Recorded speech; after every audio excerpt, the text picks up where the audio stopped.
It's hard to beat the classics. Though it wasn't clear to us then, recent trends have enforced the fact that nostalgia has very little to do with our favor towards older games. This isn't to gloat about some genius intuition we all had, it was a necessity that brought innovation and creativity to our homes. The unfortunate truth is that the quality is no longer guaranteed from the hands most capable.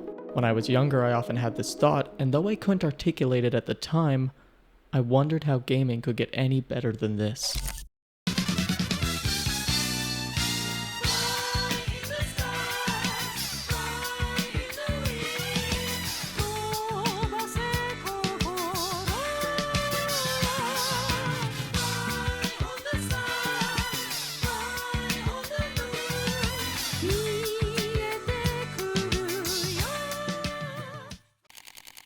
If my channel is a representation of me as a person, there's nothing I would want more than to showcase my love for indie titles. Dread Delusion, Radio of the Universe, even Melee to some extent. These games have the ability to hold space in my chronically smooth brain after playing. This isn't to say that I'm big game averse, but as of right now, they just don't give me that same creative spark. Especially now that I age into my late 20s, the time I have for this hobby diminishes rapidly, so it's no surprise that the games that end up reminding me of why I love this pastime are smaller, more focused titles. Needless to say, I have some thoughts as they evolve alongside the growing industry. But how did we even get here? Not much bigger. Oh, look where they got him! They got him behind the door! 最初にあれを思いついた時はですね、知り合いのプログラマーの人はこう当時僕の席にこう Mainstream game development and creative expression were once upon a time pretty synonymous. We've all heard these stories about a ragtag group of misfits developing games like Silent Hill, Unreal, or Doom, surviving off of pizza, booze, and whatever sleep they can get. It was a bit romanticized, but regardless of how true those stories were, there were certainly moments resembling those tales. Maybe because gaming seemed like an evergreen market, or corporations didn't quite know how to scam us yet, the games from the early 2000s till the 2010s had this inescapable aura, where technology was increasing alongside the artistic skill of the developer, all backed by big money. But that was then, and now has a very different set of standards. Over a quarter century removed, I doubt there's anyone who really believes that AAA game development has that same amount of creative sauce left. I'm not here to say how mid the new GTA is going to be, or how big budget games have no place in your top 10. I'm here to argue for your top 1, your podium finish, the game that stays with you the longest. I'm here to say it should be indie. It should be made by humans. If this was 2010, I'd probably not need to make this video.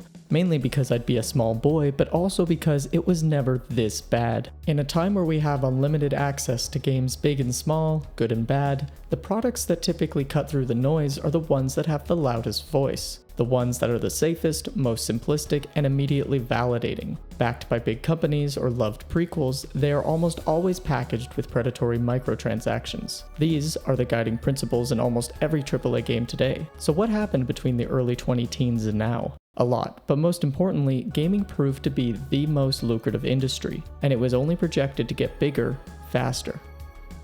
Here's a fun stat for you. In 2020, video games made more money than movies, literature, music, and sports combined. I'm not gonna bore you with the semantics, but needless to say, blame mobile games and Fortnite. The point being, companies have become exceptionally good at extracting as much profit from the consumer while doing as little as possible, at the expense of the developers, the vision, and the ecosystem. Do you guys not have phones? Yeah, you guys all have phones, right? You can play on your tablet too. We love indie games because they remind us of how loose those creative shackles were all those years ago. It's not nostalgia for outdated systems or warping textures, it's a reminder that these freedoms now exist in a place they didn't before. The freedom of style, expression, maximalism.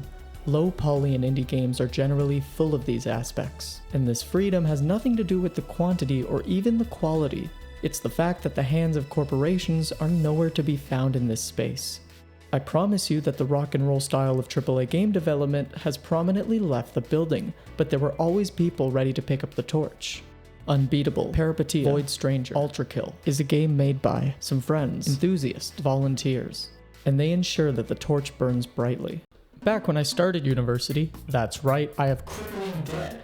I had to sell my desktop to buy my textbooks, so for a couple of years all I had was a medium grade laptop. Since I couldn't play the newest releases, let alone have the money for them, I caught up with some classics in my backlog before moving on to indie. Necessity brought me into this hobby, and what I found was a game about picking up trash. Diaries of a Spaceport Janitor is a small game about cleaning up a big spaceport. You are underappreciated, harassed, poor, and unfortunately cursed by a flying skull. Though it's pretty simple in its design, it finds a comfortable balance between knowledge-based gameplay and meditative collection.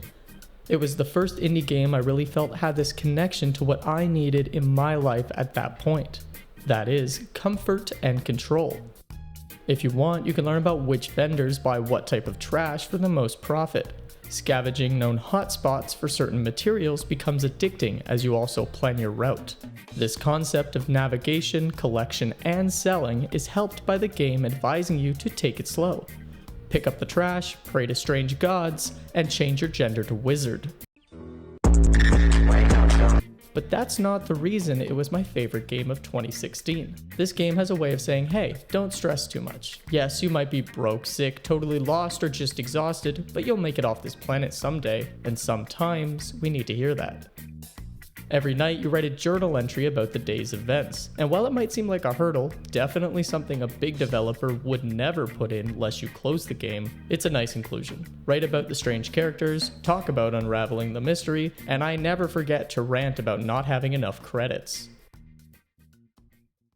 Indie is anarchy. Indie is rebellious. It's loud by necessity and strange by choice. We need to remember that our individualism is a lot stranger and stronger than our group mentality. But if you got put in a large formal group that has to show marketability and growth, that strange, sharp idea would quickly have its edges smoothed out.